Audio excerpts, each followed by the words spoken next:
Welcome everyone to the first of our two-part webinar series on the 2022 midterm elections, sponsored by Yale's Institution for Social and Policy Studies, which is known as ISPS. My name is Alan Gerber. I'm a professor at Yale in the Department of Political Science and director of ISPS. And today I'm very excited to share with you the insights of our expert panel, and I'll be introducing them shortly. So first, I just want to encourage you, there's a good amount of time in the webinar for question and answer. And so please send questions for the panel at any time through the Q&A button at the bottom of your Zoom screen. And please try, we're going to try and read the questions that you ask to capture your own voice. And so we'll be able to do that if you keep the questions brief and in a form that's easy for us to field to our colleagues on the panel. And I just want to also say that today's event is being recorded, and we'll be posting the link of the video as soon as possible. And then also for those of you who are on Twitter, our handle is @ISPS Yale. And you can also use the hashtag ISPS Midterms 2022. I want to begin by thanking the staff, the people in the Yale community who really make all the events that we do here at ISPS possible. I want to give special thanks to Pam Green, Rick Harrison, Lamore Peer, and Kira Wishart for all they do to help ISPS fulfill its research and education mission. And then the rhythm of the event tonight will be this. The panelists will speak for 5 to 7 minutes. When they're finished, we're going to have a discussion among the panelists for maybe 20 minutes or so. And then that'll be followed by a question and answer period where the questions that you've been sending us during the panel phase will be fielded to the panelists. And with that, I just want to introduce today's panel, who will be presenting in alphabetical order. So first, Mo Fiorina. These are going to be brief introductions because I just want to leave as much time as possible for the presentations, discussion, and question and answer. So, and these are very distinguished people, so it could go on for a while if I went through the whole thing. Okay, so Mo Fiorina is a professor at Stanford. He's the Wendt Family Professor of Political Science, author of many books, and the member of many distinguished academic societies, including the American Academy of Arts and Sciences and the National Academy of Sciences. Josh Kalla is our second presenter. Josh is an assistant professor of political science at Yale, and is also in the Department of Statistics and Data Science and a resident fellow of ISPS. He works on political persuasion, prejudice reduction, decision-making among voters and political elites, and he's won a number of awards to recognize his scholarship, including the Lemur Rosenthal Prize for Open Social Science. Mike Podhorzer is the former political director of the AFL-CIO. He's also the founding chair of the Analyst Institute and one of the most important institutional actors in progressive politics over the past few decades. We're extremely privileged to have him joining us today. And then finally, Lynn Vavreck. Lynn is the Marvin Hoffenberg Professor of American Politics and Public Policy at UCLA. Lynn has been a pioneer in many areas in American political behavior. Recently, in 2020, she led the Nationscape Election Project, the largest study of presidential elections ever fielded in the United States. She's also the recipient of numerous awards and the author of numerous books. Her awards include the Andrew Carnegie Prize in the Humanities and Social Sciences. And with that, let me turn it over to our panelists who will speak in alphabetical order. Okay, well, our instructions, Professor Gerber asked us not to make more than 2 or 3 arguments I'll do better than that. I'm not going to make any arguments. I'll give you one not so courageous guess. And the reason for that is normally after every election, there is a narrative that takes hold about what happened. And often the narrative is wrong when we actually do our analyses, but at least you have something to argue against. In this election, there are just any number of competing narratives out there.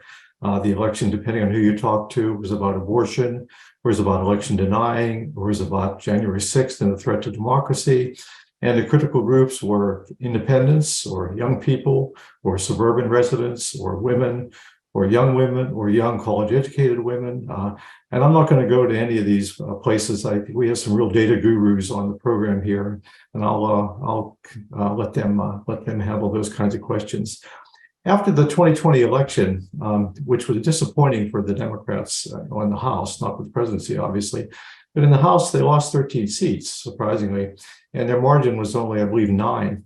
And virtually every political scientist in the country said after the election the next day, they're going to lose the House in the next election, 2022.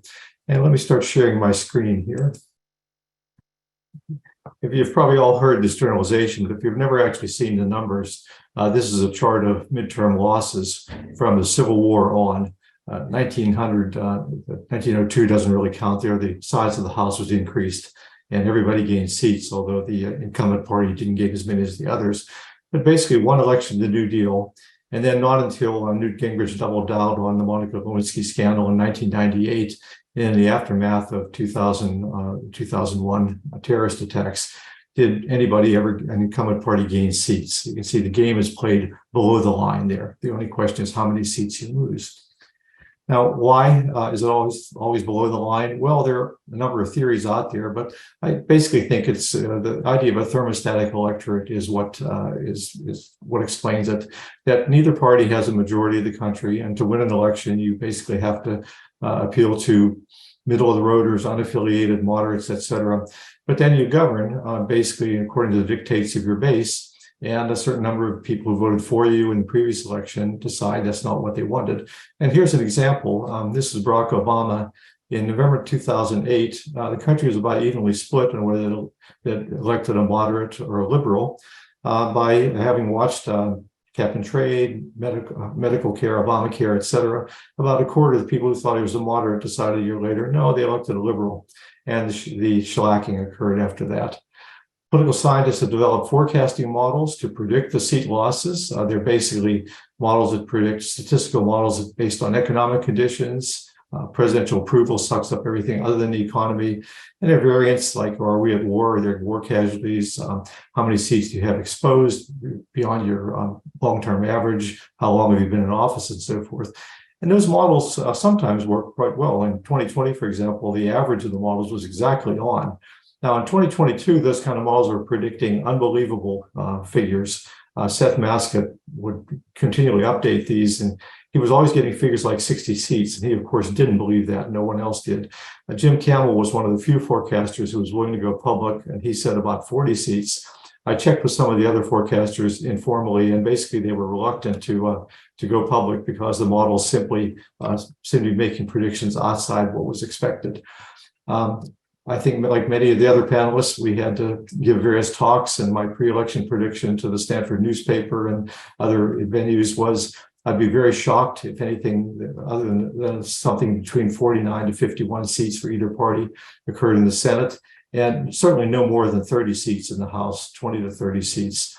And the reason for the caution, obviously, one, there were fewer marginal seats, fewer seats in the danger zone after the last redistricting.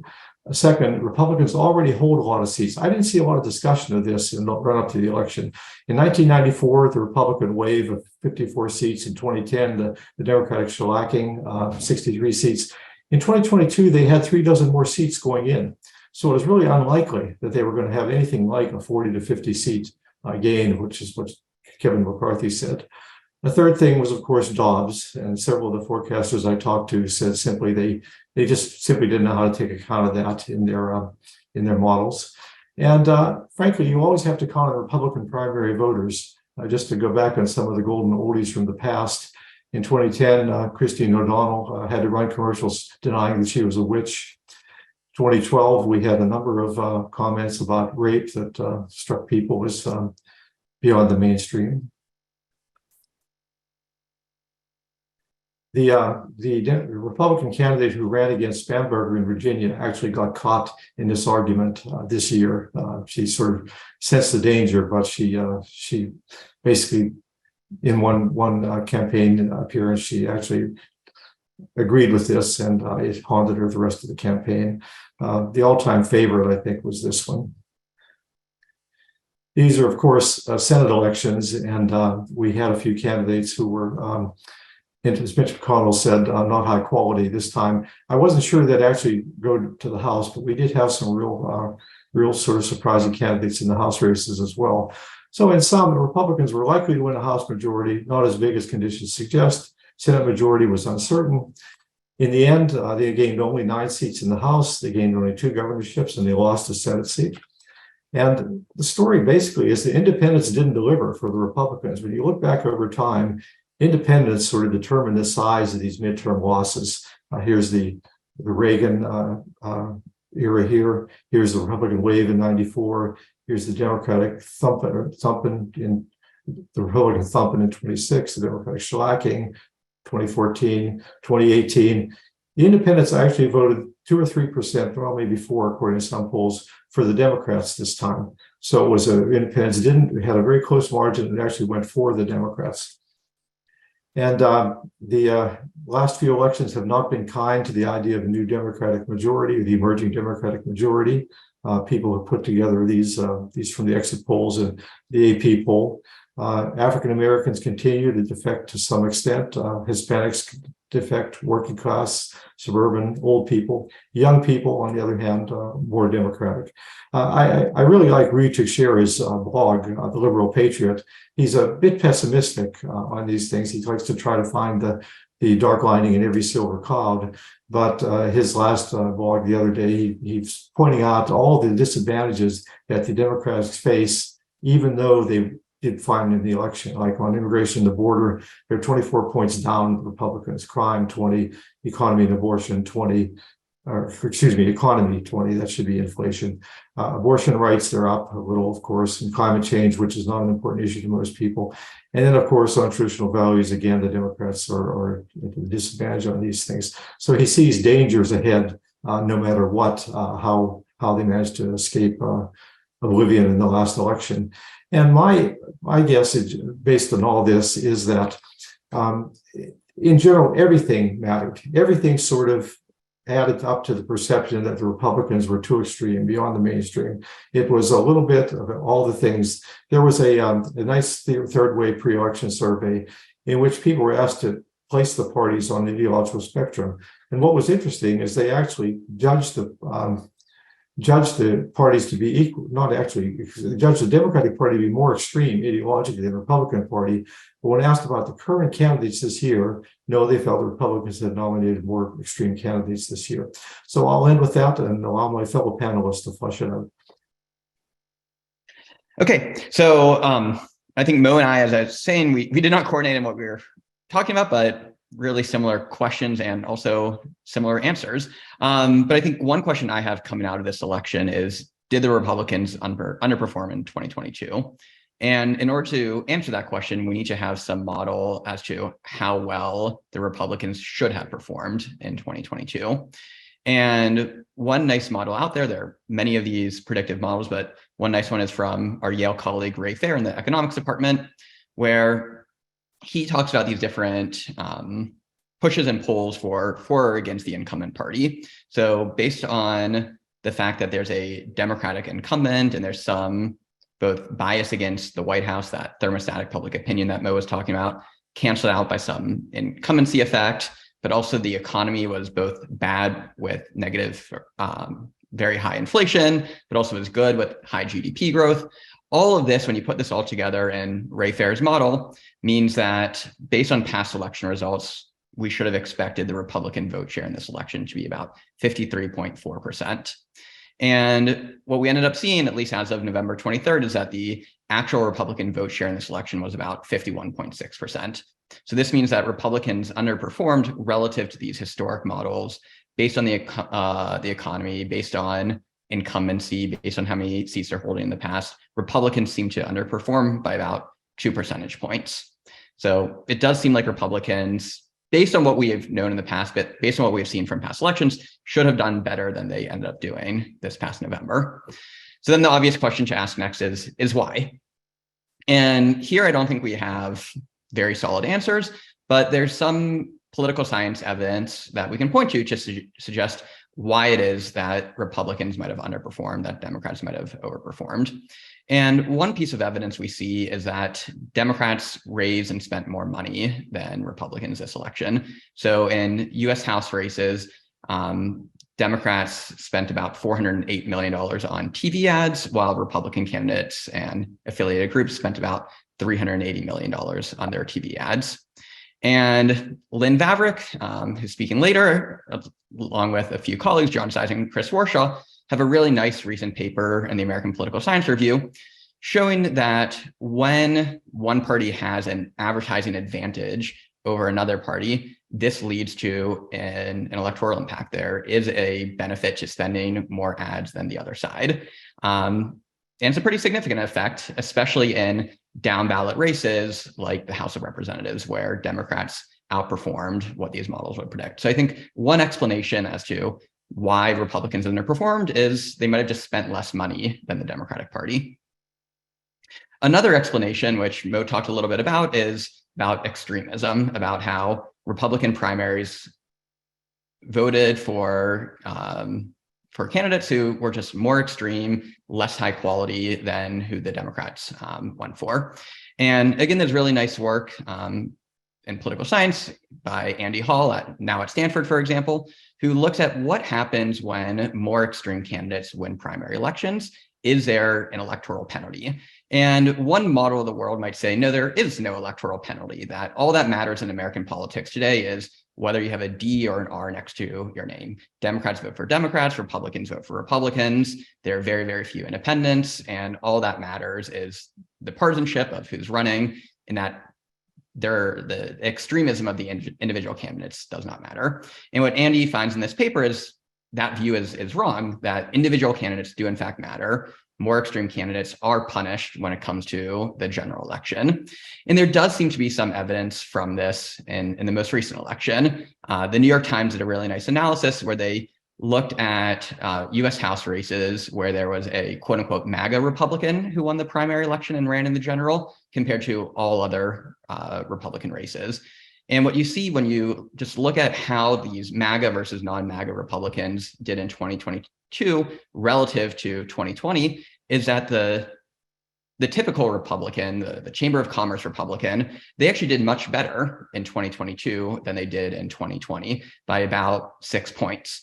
The issue for the Republican Party is that those MAGA Republicans did much worse in 2022 relative to the 2020 benchmark. They actually performed about half a point worse. So this really seems to suggest that who the Republicans ran in these elections might have been a contributing factor for the underperformance of the Republican Party. And then the third, I think, obvious point, but I think a really open point, is this backlash to overturning Roe v. Wade, the Dobbs decision. And here I actually haven't seen any, I think, convincing evidence showing how or why, to what extent the Dobbs ruling matter. I think it very likely did, but I think just an open question I would love if the other panelists have any thoughts on this is, what data would actually test whether or not, or how would we know whether or not Dobbs mattered? Because it likely did, but it'd be nice to be able to triangulate with some data around that. But that's it for me, and I'll turn it over to Mike Podhorzer. Thanks, Josh. Actually going to start in a different place than I thought because of how the previous panelists started before getting to my presentation. And as a couple I know Alan knows and Josh knows, or maybe Lynn, who've been getting some of my stuff for the last couple of years, I thought the Democrats actually could hold the House this year, and that I went through sort of 2 long years of eye rolling at me. And that's because I think what ended up happening was that Republicans overperformed from a very different perspective than the modeling we just heard, right? If you, in November 2008, right after Barack Obama won the election, had been put in a medically induced coma and then revived now. And we're told that in 2020, Donald Trump had been president, lost the election, staged a violent coup attempt, and then the Republican Party, instead of distancing itself from him, actually tripled down on him, that the result was that they actually took the House of Representatives, right? Your head would explode. And I think sometimes we pay sort of too much attention to the data in a very sort of myopic way, and not understand that we're in a different political time since 2016. And that's what I'm going to talk about. As folks are saying, the result was not what the models suggested was going to happen. It's not what people who were following it said were going to happen. And it isn't just that it didn't happen. It happened. It didn't happen in a spectacular way. Since the Voting Rights Act, these were the 7 midterms in which the president was underwater, and all the other things are sort of going wrong. There's only one where the party picks up governors, state legislative chambers, has such a small loss. It's completely ahistorical. And if you even drill down a little bit more, right, it's, as you just heard, 9 seats lost despite all those fundamentals, plus rising prices, crime, all of that, double-digit losses. But if you go even further, think about this. In particular, Gretchen Whitmer and Tony Evers won re-election by more than in the red election than they won in the blue wave, right? And going back again to post DRA, like that's not ever happened. Democrats netting state legislative chambers, that's never happened. 4 Democratic senators were elected or re-elected from swing states this cycle. Only 3 total in any midterm since 1994 have been able to do that against their president's party. It's an astonishingly different political environment. And I think part of the reason that we don't have a handle on it is because of the explanations we get for how this happened really don't match the data or the moment, that they're kind of Procrustean explanations, swing voters, independents, all of that. And I don't have obviously a conclusive answer, but want to offer a few observations about a different way to think about it. Right. So if Procrustean, right, is the idea is that you, to make sure that your guest fits the bed comfortably, just cut off what doesn't fit, right? And what our analysis of elections since Trump have been doing is really cutting off the effect of differential partisan turnout, the local political context as opposed to race by race analysis, and what the media is saying in each of these markets, because really it's only the media that gets to really conclusively say what's true and what's not. And after 2016, right, the turnout just became something it never was, right? Turnout went up by almost 14 points in 2018, twice as much as it ever had since Reconstruction, which was twice as much as it had ever gone before that. We're just in a different turnout era. And so almost all the analysis we've read or heard about is about the roughly 11 million people who might be called swing voters or independents in the electorate, and nothing about the 45 million people who voted in 2020 but stayed home this time, right? Which is a very different situation from historic midterms. In historic midterms, about 3/4 of the electorate or more were 4-4 voters. And now that's down to just under 50%, right? There's just a big new pool of voters and no one's paying attention to them. And that's where these shifts are happening, right? So the thing I want to put out is that I don't think that this was a red mist. I think we actually had 2 midterms in the country.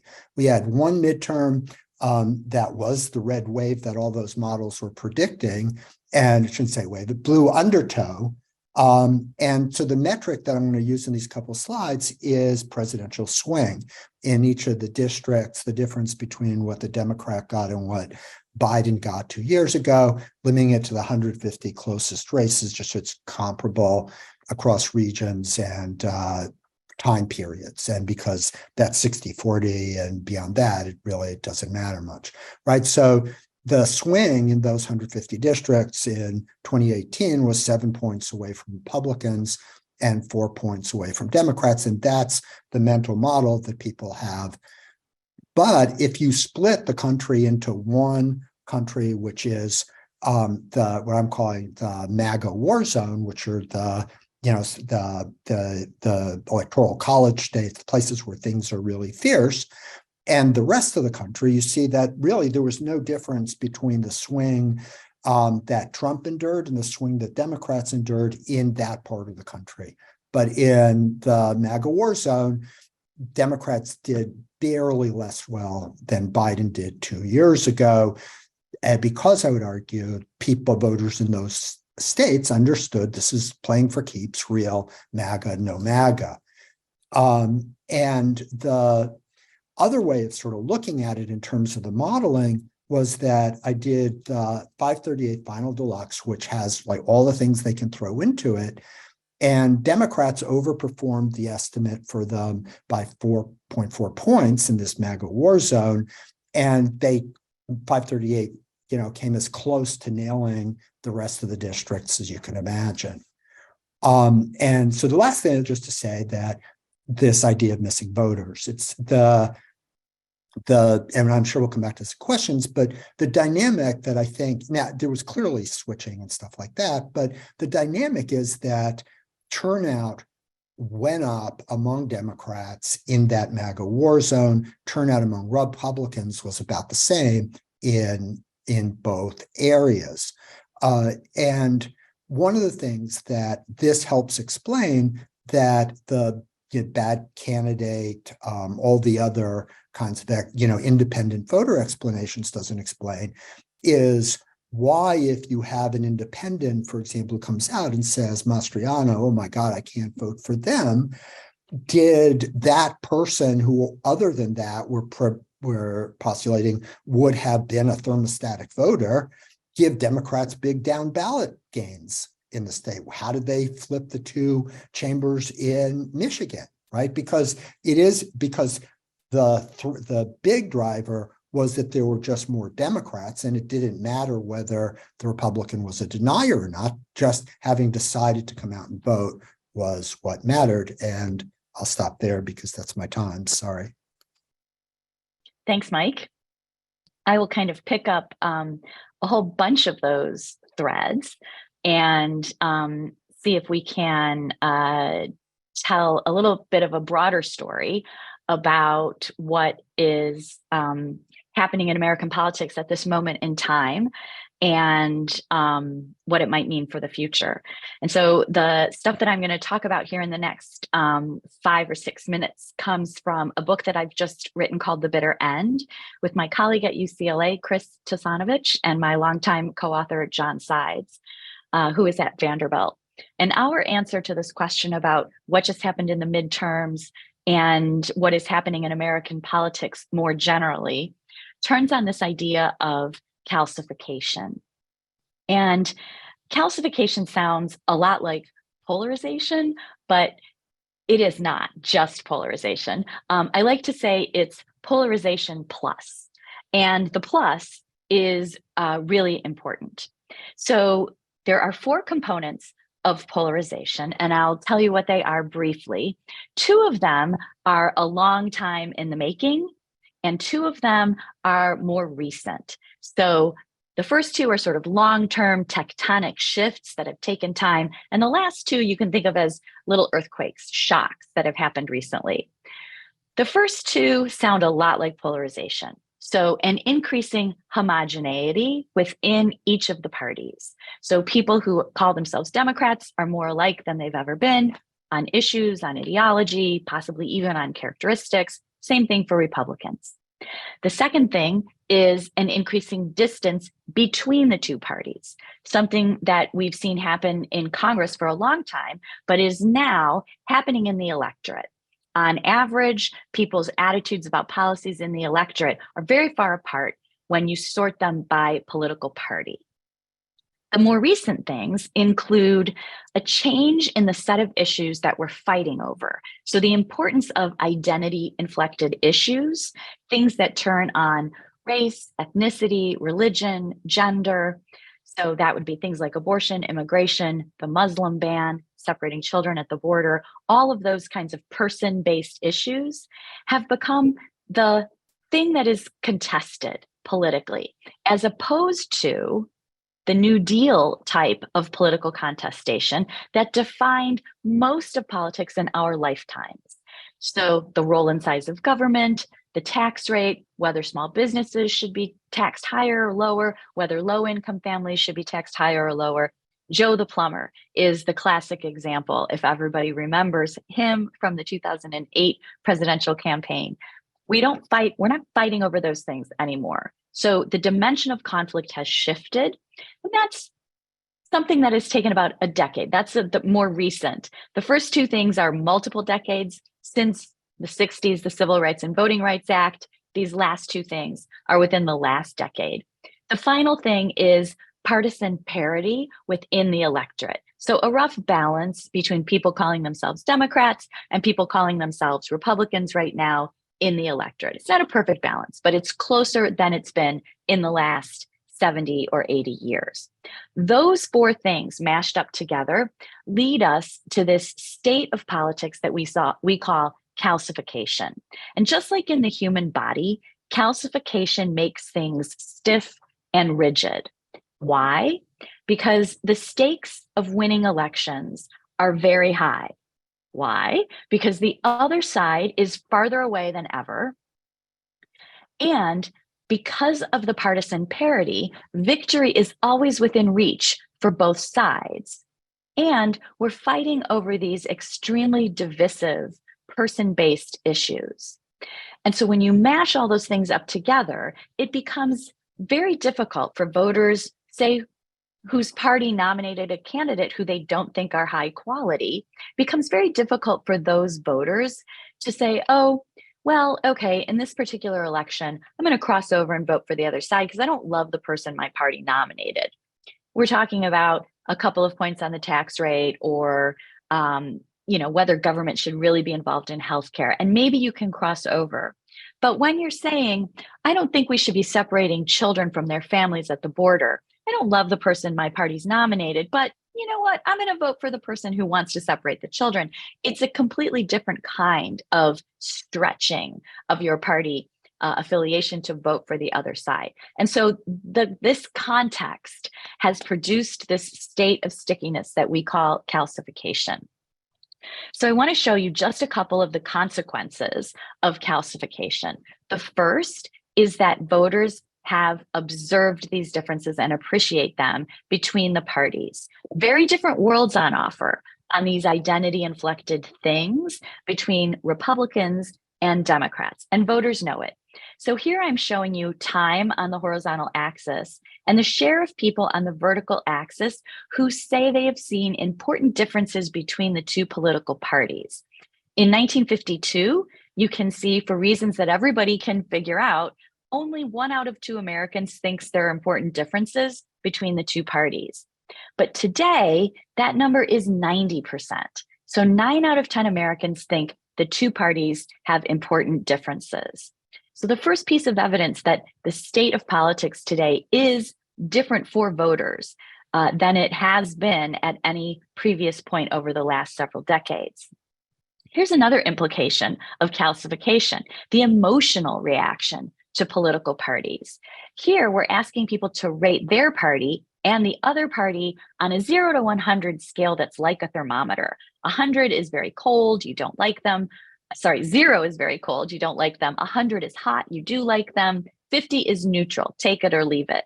So people have always liked their own party. Putting it up here in the 70 rating range from 1978 to the present day. But they like the opposite party a lot less than they used to. We used to have neutral feelings about the out party, and now you can see we're down here at 19. People really dislike the opposite party.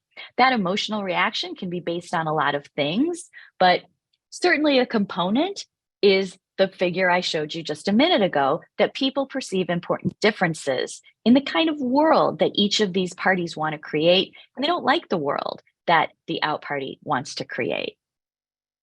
Another consequence of calcification is something that you've heard a couple of the other panelists talk about, that elections are becoming tighter. There's less swing. And so very quickly, I'm just showing you here the two-party vote share for the Democrats between 08 and 12, between 12 and 16, and then between 16 and 20. Each dot is a state, and this diagonal 45-degree line would be where the dots would all be if the Democratic Party got the same share of the vote in the 08 election, for example, and the 12 election. So you can quickly see the dots are not on the line. Between 08 and 12, the dots are below the line, indicating that in every state, Obama did worse in 12 than he did in 08. Easy to understand. He gets a big boost and wins in a landslide because of the global financial crisis. And then in 2012, some of those voters peel off. This one's a little more complicated. Hillary Clinton picking up votes relative to Obama in states like California, Arizona, and Texas, but losing them in states like Ohio, Pennsylvania, and Iowa. This is a reshuffling of the states into a new equilibrium that you can see persisting between 2016 and 2020.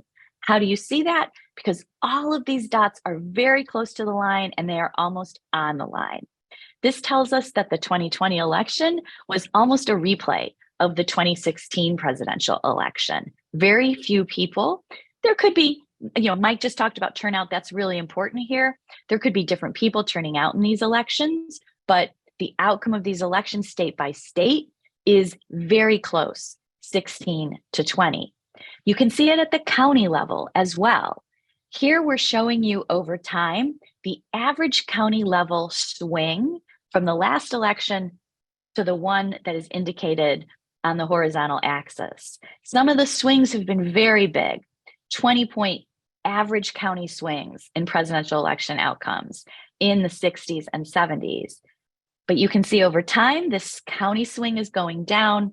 In 2020, it's the smallest value it has ever been. It's about 3 percentage points. That's calcification.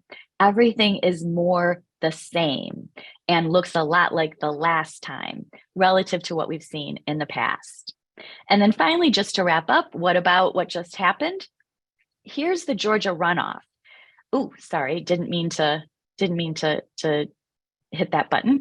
Okay, here's 2021 on the left and 2022 on the right. And if you just stare at this and look at it, you will be able to see that they're very similar.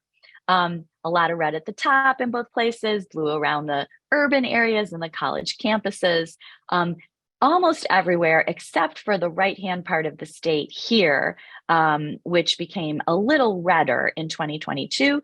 It looks very similar. That's calcification in this runoff election just in Georgia. And then finally, another sense of like the difference between the two parties is just to look at a couple counties. So here's a red county just outside of Atlanta, okay, and 70-30 roughly for Walker. An adjacent county right here near Atlanta, 80-20 for Warnock. These are people living in the suburbs of Atlanta. They're roughly living the same kinds of lives, but they're living in very different places and they know it and they appreciate it. And all of this is leading to this sense of being stuck, don't want the world that the other side is offering, and the idea that calcification, because the stakes of elections are so high, the other side is far away, has left us at a point where very little is going to change. These elections are going to be very close going forward. And that means that literally anything could be flipping them. Calcification doesn't mean the same side always wins. It means the elections are going to be razor thin, all those things Mike just talked about. all the things that Josh and Mo talked about are going to be swinging these elections. And the era of the blowout is probably gone. How long is it going to last? My guess is probably the rest of my lifetime. But a new dimension of conflict is what we need in order to shift us out of this current state. And we could spend a lot of time thinking about exactly what that is. And I'll end there. And I think we're all going to come back on. Is that right, Alan? Yes, yes, it is, Lynn. Yes, it is. Okay, terrific. So let's take a few seconds for the panel to reassemble. While we're doing that, let me again urge our audience members to formulate and share their questions in the Q&A. There are some questions now, and we're very interested in knowing what your questions are, so we can so the panelists can address those questions. So let me just start by asking the panelists. These were four, I think, very interesting and fairly different presentations. One of the great things about a panel is you get to actually react and talk to your fellow panelists. Does anyone just want to start with, and I hope we'll be able to do this for a few minutes. Let's see if this actually works. Do you have a question you'd like to ask or a comment you'd like to make about something that one of your fellow panelists presented on, either one of their observations or conclusions or something like that? And I see great eagerness among the panel. I'll ask Lynn. Mo a just question. Please just go right ahead. Okay. Yeah. Hi, Mo. You mentioned the swing voters, and that we've always known that campaigns were playing to these people who were the swing in the middle. And I wondered if you thought that share of the electorate has gotten smaller. So obviously the margin is still really important, but maybe if we used to have swing voters that were this much, now it's this much. I wonder, can you say a little bit about how you think of that? Sure. Am I on? Okay. Yeah, I think it has gotten smaller, but no less important. In fact, more important that what you talked about earlier, the parity of the parties. It doesn't matter if the swing voters are 2%, if the parties are divided 49-49, they still determine the election. So essentially, they don't have to be a huge quantity to decide election. Now, I do take issue with this belief among journalists and among younger political scientists that nearly all leaning independents are in fact closet partisans. And I have evidence against that in my last book, but nobody seems to have read that chapter. I can't remember. But anyway, because they switch from election to election, the same person who says I'm leaning independent in one election tells you I'm leaning Democrat in one election, tells you I'm leaning Republican in the next election. So their party idea that their leaning is following their vote decision rather than vice versa. But yeah, I think in an era of close party competition, the independents, whatever their size, the middle ground, I mean, and by the way, the independents are not all principled centrists. They're moderates. There are people who are disengaged from politics. There are cross-pressured people who don't really like either party. They're clueless people. They're this, but the thing they have in common is they're volatile. That the particular campaign and candidates can make them change their votes from election to election. So they're in the driver's seat basically in this era.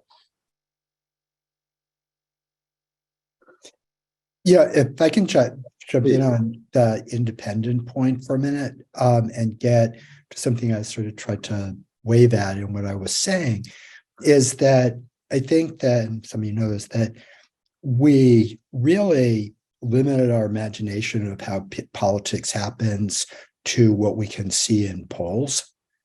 And so on the independent point, right, I think one of the things we saw this time around, and part of what I was trying to get at in the difference between living in a MAGA war zone state and not, is that the people around you have a very different feeling about what's at stake in the election, right? And so if you were in Georgia, you understood that even if you thought Herschel Walker was the biggest idiot in the world, that you didn't want Chuck Schumer to be majority leader.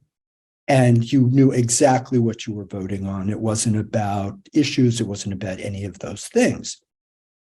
On the other hand, I am as convinced as you can be about this stuff that there were a lot of folks who voted for Biden in California and New York who did not understand that by staying home, they were making Kevin McCarthy speaker, because no one was talking about it. No one was saying that there was this national dimension to the election in that kind of hothouse way it was in the other states. And you're just not going to see that on a poll, right? But that is actually how the world works. I mean, that's how, like what you see in your social network. It's what people are talking about, right?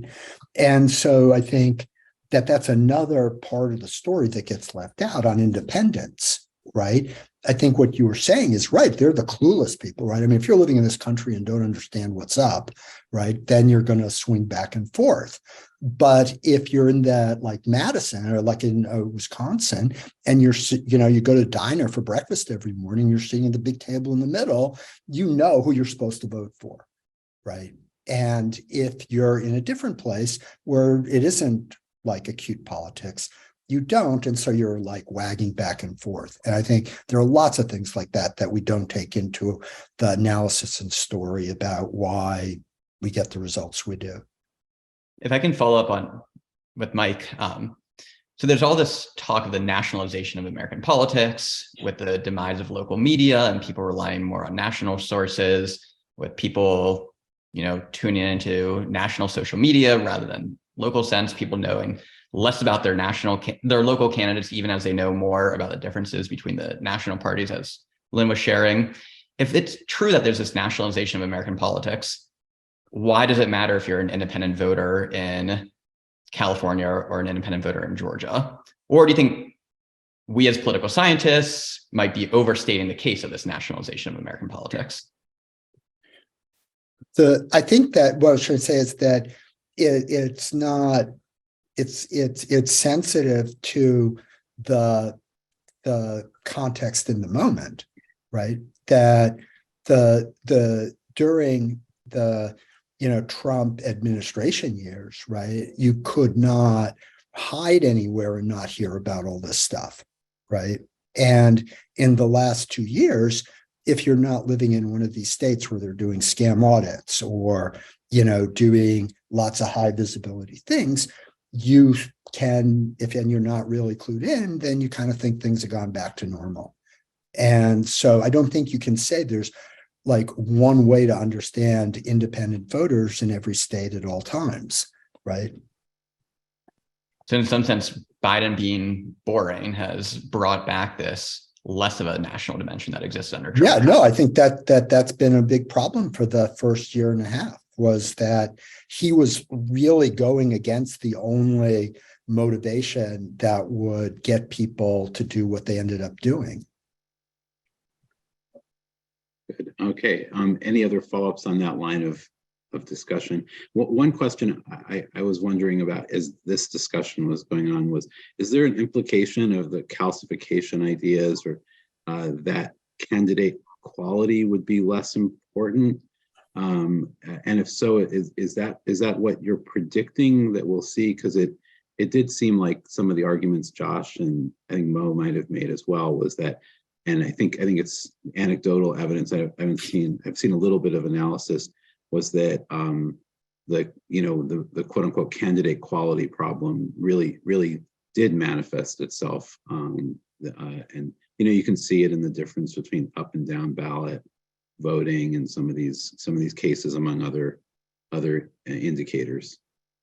For sure, Ohio and Pennsylvania are great examples of that. Georgia. Yeah, I would say that, I'm never going to say that candidate quality is irrelevant. That's true. I think that what we're saying is that, take the argument that Mo made a minute ago about those swing voters being critically important now, and what's swinging them. I think of these swing voters as being, they're trying to speak a language and their dictionary is a little broken. Right? They're trying to participate in politics, but like they don't pay attention. They don't watch the news. They don't understand the issues. They don't really care about very much. And that is, I know that really sounds like disparaging, and I didn't mean it to sound that way. But they're trying to communicate, their dictionary is a little broken. So things like candidate quality, that really means a lot, because it's easy to understand, it's accessible. And so I think that we wouldn't say that it may be affecting fewer people than it has in the past, but it may be pivotal as ever. Yeah, actually, I'm going to jump on the candidate quality thing because I think this really needs to be differentiated. Candidate quality absolutely matters for governor, right?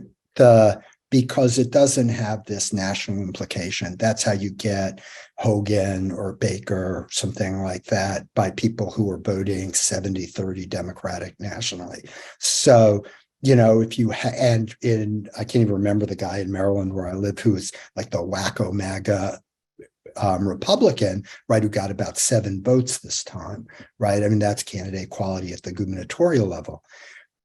And so I think if we're talking candidate quality, we really should just limit it. They're two different questions.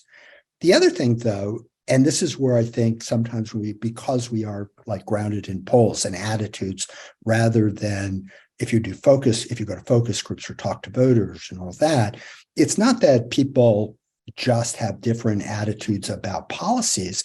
It's that we've evolved different ways of living in the country. And so it isn't just about, is this person agreeing with me, but could I lose the right to an abortion, right? Like in my life, right? It's a different thing. And so I think Kari Lake offers a really good counterexample. Because if you turn the volume off, and sorry, Katie, she was like one of the best candidates this time around. She had deep roots and credibility as a news anchor. She came across well. It's just that people understood what she was going to do to the state, right? That's not, when we think of bad candidate quality, we think of Sharon Angle or Aiken or Mastriano, right? So I think we have to parse out that there's a substantive dimension to this in this MAGA era that is different from their bad politicians. Yeah, no, that's fair. But I think it was even the case. I haven't looked at this in quite a while, but back in the day, I looked at candidates for Senate elections, and if I remember correctly, one of the fake outs in a sense was the governor of the wrong party, who looked like they would be a very good candidate for Senate. And when they tried to move up from governor, they sometimes did well. Well, they were governor after all, but they were not they often lost.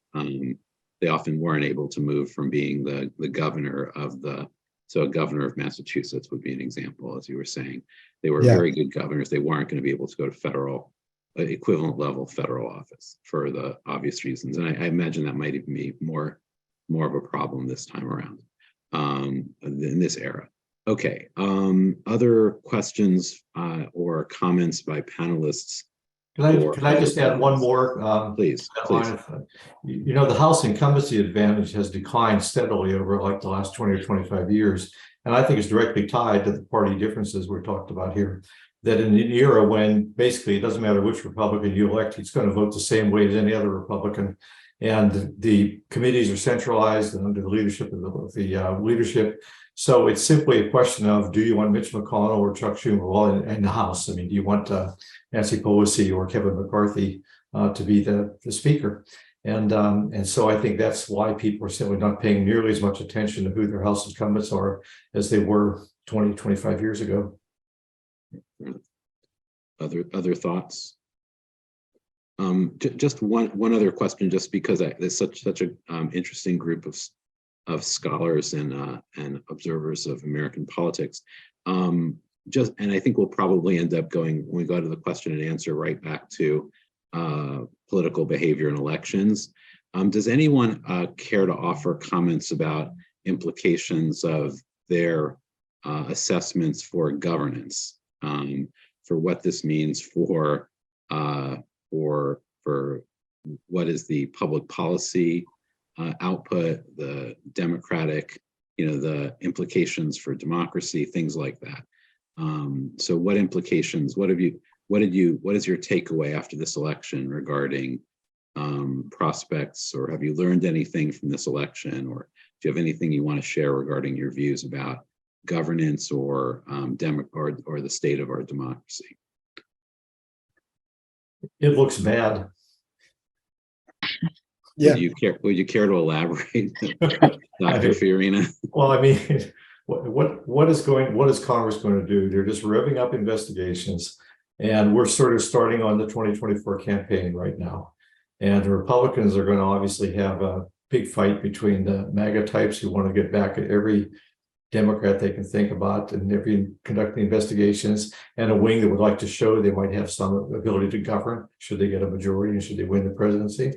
And, I just think the Democrats are going to be frustrated because not being able to get anything done. So I think 2 years, nothing happens. Things just get worse. I think it was a complete disaster, catastrophe for governance, and people will look back on this as a really big lost moment.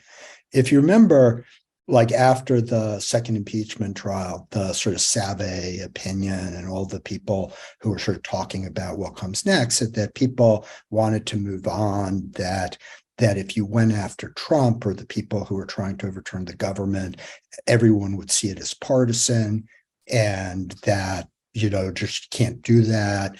But that when the J6 hearings started, it turned out that's not what people think, right? People actually want a government that enforces the law. And that, in fact, over these last years, when, the banks, everybody else has been too big to jail, I think and we see this in focus groups and a lot of things, people want accountability. And I think if any of you had been asked if the Democrats held a J6 hearing the second week of October and they raided Mar-a-Lago, whether voters would just think, oh, that's just partisan politics, you'd say, of course, but that isn't what happened. And so what's going to happen now, because the Republicans are going to do what Mo just said, is we are going to muddy this, right? They are going to take what was coming to be a consensus about the unacceptability of what happened and create confusion, continue the idea that there was something illegitimate. And so, there's a lot of stuff about, passing bills and all the other things, but we really almost had a moment where we could get back on track on rule of law and a sort of coming together around accountability. And that's kind of shot. I'll give a contrarian. I don't know if I believe what I'm about to say, but I'll give a contrarian optimistic take, which is what we've been seeing over the last couple of years is as Lynn showed really good data on, is that people see differences between the two parties. They recognize that when you're voting for Democrats, you are getting Nancy Pelosi or Chuck Schumer, and that means a certain constellation of ideas. Or when you're voting for Republicans, you are voting for Kevin McCarthy and Mitch McConnell, you're getting a certain constellation of ideas and certain constellation of policies.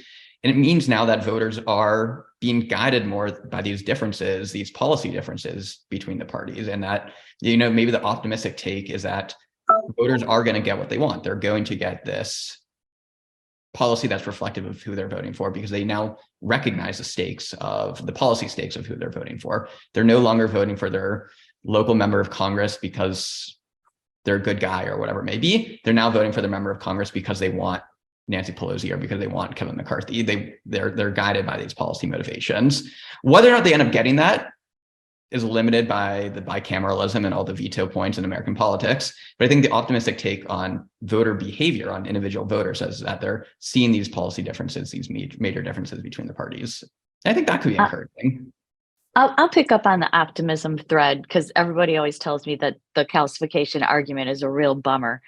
And just say that, Alan, you asked about policy, and policy, the policies that affect people's lives can come from places other than Congress. So gridlock in Congress for sure. Don't disagree with any of that. But the word that I would use to describe what kind of policy environment people are going to be living in is just whiplash. So you elect Donald Trump, and maybe he writes a bunch of executive orders, changes the world in one direction. You elect Joe Biden, he comes in, undoes all of that, back in the other direction. And so and they're so far apart that for voters, I think a lot of what it's going to feel like is whiplash. It was this, it was that, policies devolving down to states. There's one policy in California, there's another policy in Ohio. So it's going to be very different over time and space. And then on the democracy front, I would say that before the midterm elections, I was worried that we would see continued backsliding. People who lost elections would not concede. They would call on their supporters to march on their state capital or some such. And the fact that we saw very little of that, I think, was a really important moment for democracy. So also an optimistic note. Great. I think this is a very interesting topic, and I just want to give the panelists who spoke early in the round to have the opportunity to respond and to add any other comments they want to before we move to the audience questions. Seeing limited desire to do so, why don't we move on to the questions? And let me just remind our audience, just send along questions, and I'm going to try and read the questions that you send along. So send them along in a form that is friendly for that purpose. Okay, so let me just get started with some of those questions. Here's a question. I'd like to give Mike a chance to spin out his argument further. If the crucial question is how a GOP that tripled down on Trumpism after January 6th still captured the House, how does a focus on turnout and a distinction between the MAGA battlefield and other races answer that question? Yeah, so thanks. I think the framework that I'm coming at it from is that in November 2020, as much probably as any election ever, people understood that it was about 4 more years of MAGA or not. And when that happened, 81 million people voted for not 4 more years of MAGA, which means that in almost every race that mattered, there were more people who had voted against MAGA than there were who had voted for it, right? And so, to me, the MAGA will continue to be defeated to the extent that that group of voters understands that that's what this election is about again. And if they don't, then they're not habitual voters. They just sort of go back to not voting. And that's the problem. And this is where sort of the asymmetry in information environments is really undermining democracy and sort of our hopes, right? And for the people who are living in Fox world, they know every election is existential, that Democrats are pedophiles and the devil, and why they have to sort of go out and vote. And the mainstream media and the people who are trusted wobble on it, right? And when, over June through mid-September, when the mainstream media was very much covering J6, Mar-a-Lago, Dobbs, all of that, you saw this big movement towards Democrats and the generic and all of those things, because people are being reminded what's at stake. And then you get the reversal where the media says, oh no, people don't care about it anymore, we're going to cover other stuff. And suddenly the air starts coming out of the balloon. Right. But my point is that I was just going to say, Mike. Yeah. So I just want to call your attention to one part of the question, that the question of the differential patterns in the MAGA versus the non-MAGA states. How that fit. Oh, yeah. That what I was saying is that in the MAGA and non-MAGA, the MAGA battlefield states. Yeah, right. MAGA war zone, and the rest of the states, Republican House candidates in both places got about 3/4 of the number of votes Trump got. And in the MAGA war zone, Democrats got about 73%, 74%, almost parity. And in the other areas, only 66%. And when we get the voter file, we can parse that more. But the point is that there just weren't Democrats coming out in the same intensity in the rest of the country. And that's right, if they're not on full alert. And although, one of the things, if you go back and look at 2018 or 2014, whatever, you do not see these big regional there's no regional difference between the competitive states and the not competitive states in the previous presidential race and turnout in the midterm, right? It's just not sensitive to it. It's a new, different phenomenon. Okay, great. Thank you very much. Okay, next question.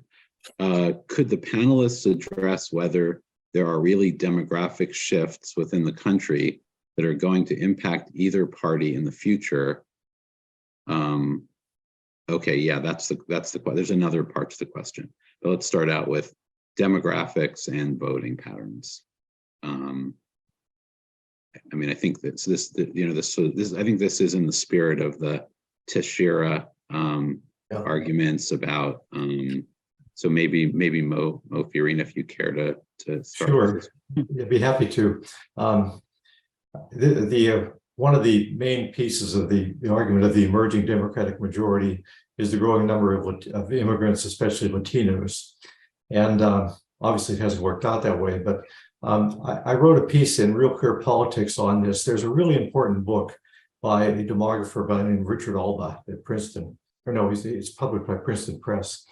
And you've probably all read this about how we will have a non-white majority by 2045 or so. And the demographers point out that that prediction is based on a very strange way of counting whites and non-whites.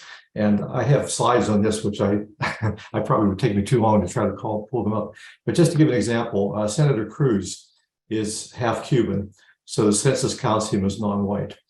He has two daughters. His wife, I forget his name, but she's Northern European.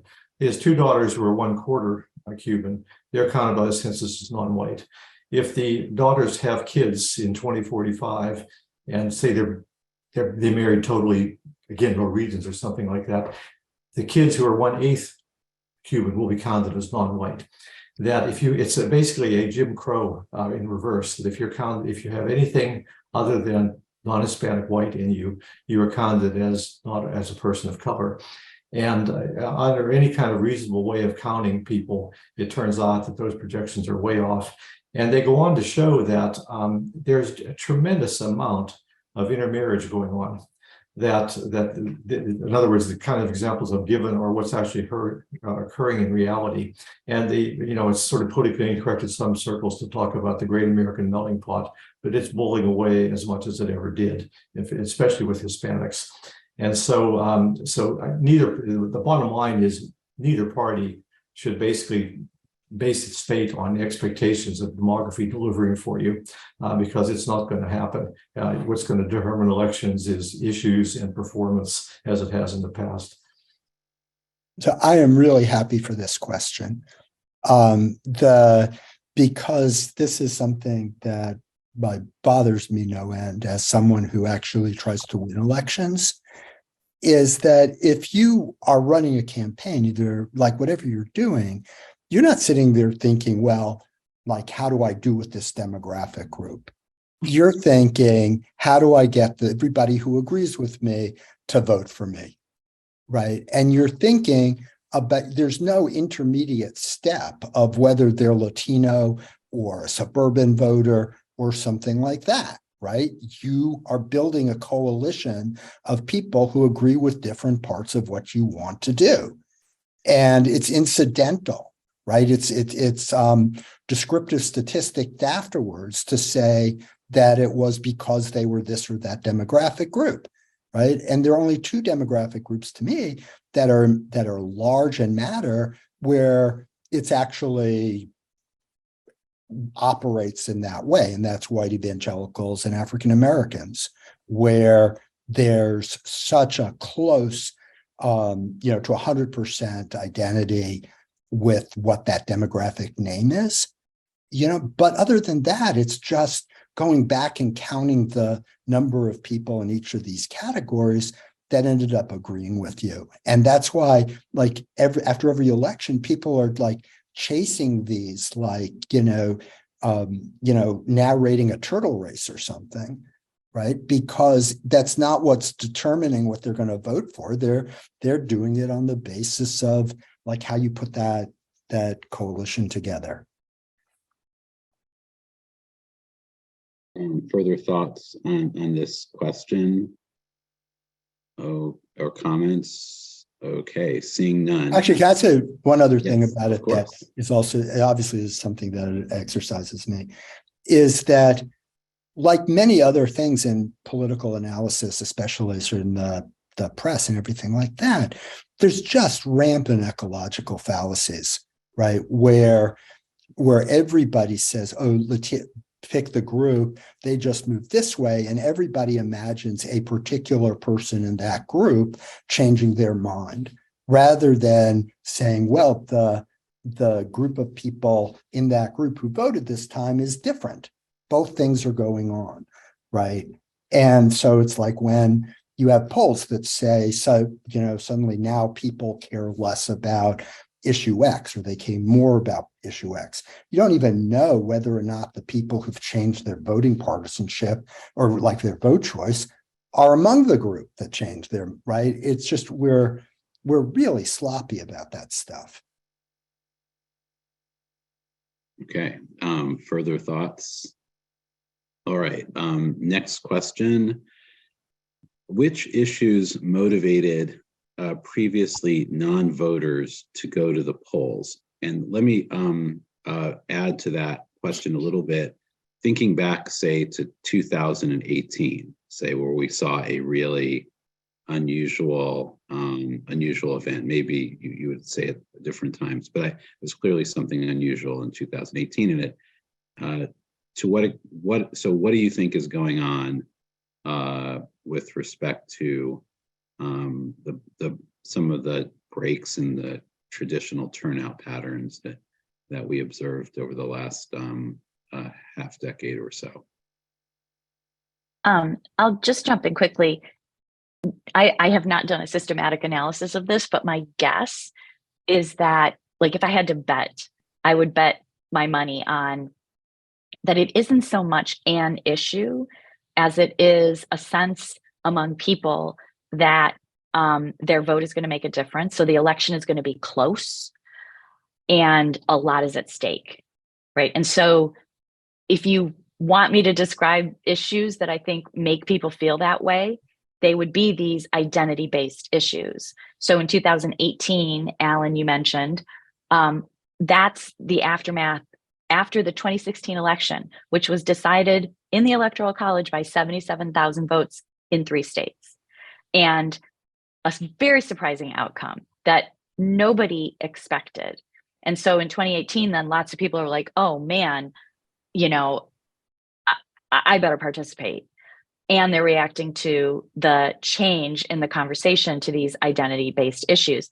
And then again, in 2022, in 2020, it's, you know, everyone knows the election is going to be close. It was closer than 2016. 44,000 votes across 3 states determined the 2020 presidential election.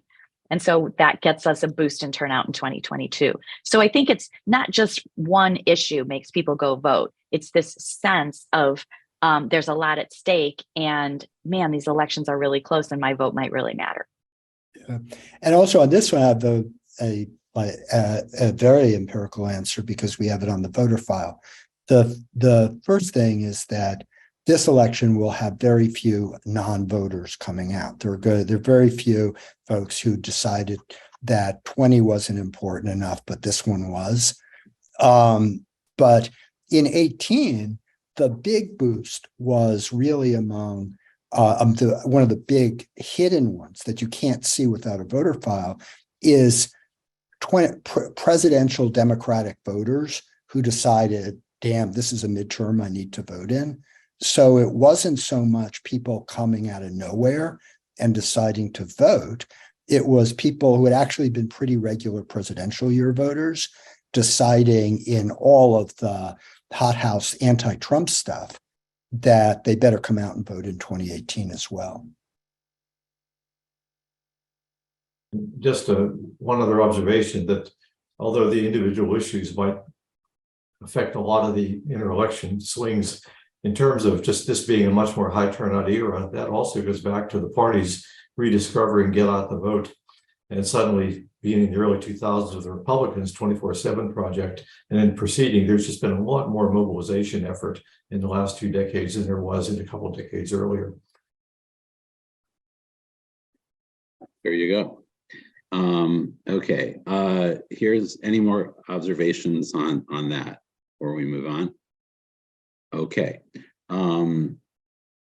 here's a question. A year ago, David Brooks observed that the issue dividing the parties was shifting from pro versus con, the role of government that has dominated politics since the New Deal, to America first versus globalism. Do you see any evidence that this is occurring? So, Lynn, you're on mute. Sorry, it's my first Zoom. Yeah, sounds a lot like calcification to me. Not exactly the same idea, but this idea that there's a shifting away from this New Deal dimension onto something else. You mentioned the idea that, I'm sorry, Josh, why don't you go, and then I had a follow-up for Lynn. Yeah, I don't know if like Brooks's characterization of globalism is right for the current dimension. I mean, we see on free trade that Joe Biden, for example, is very much continuing Donald Trump's anti-free trade policies. And on the Inflation Reduction Act, Joe Biden is very much focused on build in America, subsidize American production, and American first kind of manufacturing policy. So while there might be some of this shift away from New Deal, I don't know if the dimension is America first versus globalism. Also, I do wonder, Lynn, what we'll see in the next 2 years with Republicans as they control the House, whether or not they bring back a focus on New Deal issues, on tax cuts and Obamacare. Like, what is a Kevin McCarthy House going to look like when it comes to spending bills? Yeah. Further thoughts? Okay, let's see. Okay, according to election exit polls, Trump was more of a factor than former presidents usually are. He carries a strong net negative. Was he and his coterie of election deniers the determining element in the close election, and therefore the partisan divide in both houses? I think you sort of, yeah, we heard a little about that, I think, in the various presentations. Please, Lynn. Well, I was just going to say, like, don't just, I mean, not every election is close, but in the ones that are close enough for something like the legacy of Trump to make a difference, anything is making a difference, right? So, like, don't try to not think of it's one thing. Like, it's all of these things. You know, not in every race, but in the ones where you think one thing could have made the difference, it's not just one thing. It's going to be a lot of these things. Okay, further thoughts on that. Yeah, Okay. no, go ahead. Please, Mike. No, Mike. No, we've been on this for a while, and I'm taking too much time. Go ahead. Okay. So, here's another question. What influence will voter suppression measures have on the 2024 election? Do you think that will be an important factor? So I think that it depends on what you're going to define as voter suppression, and sort of I think that one of the problems with the way we study the anti-voting, anti-democracy laws is we look at them like, will this one provision change this thing, rather than what the accumulation of Shelby, Citizens United, Braunwich, Rucho, and everything else has done to change in an unrecognizable way the way elections happen in the United States, right? And the one to the point, right? To go back to the idea of like this, there's an insurrection and no one even thinks, well, will they be held accountable at the polling places? Consider that of the 90 Republicans who voted against the Electoral College and were running in states where Republicans drew the districts, only one was not in a safe seat, right? Voters never got a chance to hold accountable them for this. And there's a way in which the sort of public discussion is, well, it must be fair because neither party has an advantage, but democracy and voters don't have an advantage if we don't get to actually exercise a choice in elections, especially after such a momentous event, right? And that doesn't get measured in like a difference of difference study on this voter provision, right? But in the aggregate, you I was going to say we actually just saw such a paper. Josh and I just saw such a paper this very day. So, but the point is that like there's stuff that like you can just see from outer space, right? And in terms of how American elections have changed, and it is the foundation for why we have, a MAGA House of Representatives. Good. Let me ask one last question because we're getting close to the end of our time. This is a question. This program is great, and I would love to get beyond what I read in the press. Would the panelists give us a few academic papers to pull and read? And let me just say, also maybe a recommendation for a website or places to go for commentary and news that they would recommend as especially insightful and maybe a different voice than you would hear that would allow you to get beyond what I read in the press. I guess it is, of course, the press is but it's a certain, you know what I mean. Okay, any ideas, friends? Papers. The Bitter End by Sides, Sasanovich, and Vavreck. Okay. Recently came out by Princeton University Press and is a fantastic book, as well as Mo's book. Thank you, Josh. Mo, is Unstable Majorities your most recent book? Am I getting that one right? Yes. Mm-hmm. So The Bitter End and Unstable Majorities by two of our panelists are fantastic books to read. Great. Thank you, Josh. Thank you. If you want commentary on day-to-day politics, I mentioned Rita Teixeira's The Liberal Patriot. There are several writers, but he is particularly good on just an analysis, sort of in between the academic political science and journalism. And I just think I look at it every time he writes something. Other recommendations, please. I was just going to say, I asked my graduate students in our last meeting this quarter what the best thing was that they read all quarter long. And then they made me participate as well. And so I'm going to share with you the paper that I read, that I read this quarter. So that doesn't mean it just came out, but it's when I read it, is a paper actually by some Yale folks. I don't know how to say this woman's first name. I think is it Lila Orr, O-R-R, and our friend and your colleague, Greg Hoover.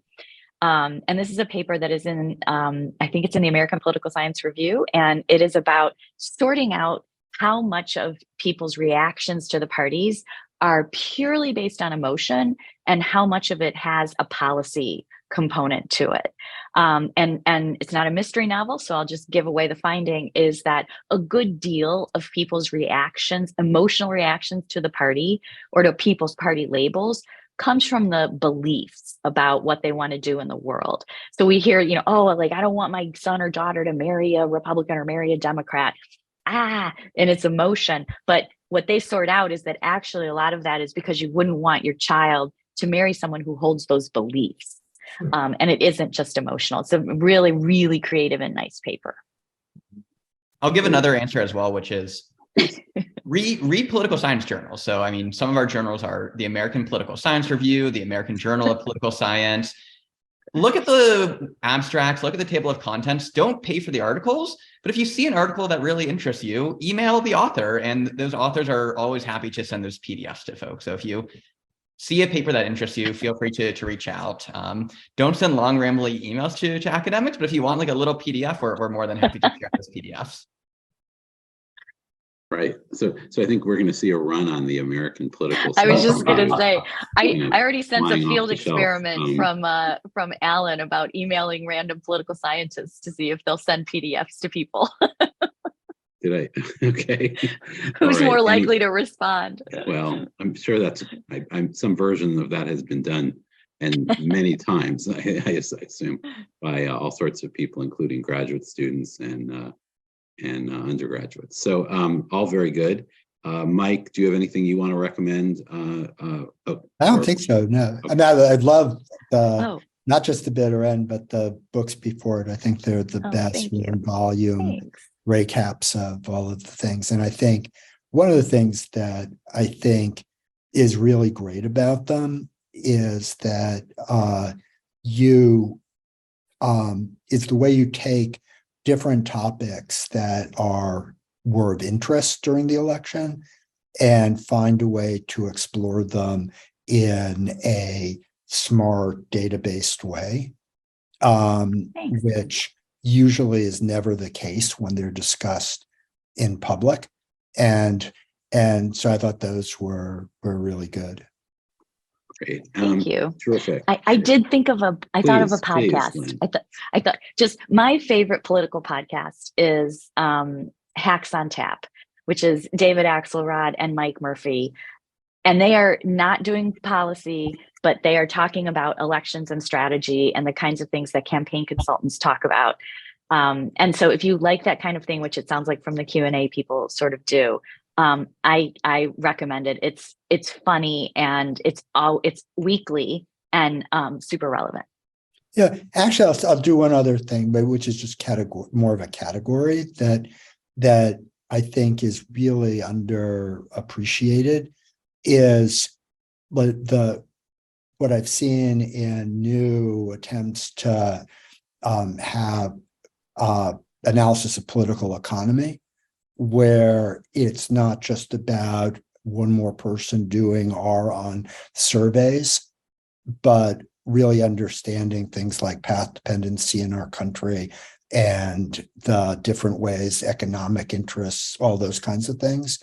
And as kind of an old guy, right, like that's used to be the way people understood things.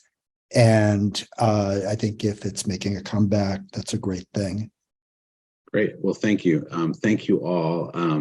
We're coming, I guess, to the end of our time. I want to thank everyone for attending tonight's session and for the excellent questions. I'm very grateful to all the panelists for their thoughtful contributions to our conversation today. Again, Mo Fiorina, Josh Kalla, Mike Podhorzer, and Lynn Vavreck. Thank you again for contributing your time to this event. I also want to once again thank my colleagues at ISPS, Pam Green, Rick Harrison, Lamore Peer, and Kara Wishart, who worked to help get this event put together today. I'm very grateful to all they do to further the ISPS mission of research and teaching. And then I finally want to mention that we're going to do this again in a week. We're going to have a second elections panel because there's so much more to think about and reflect on. And so you'll, for those of you on our mailing list, you'll be receiving additional information about that soon. And I also want to welcome you to visit the ISPS website where we post information about all of our events. Again, thank you all very much, and I wish you happy holidays and a wonderful evening. Good night. Thank you.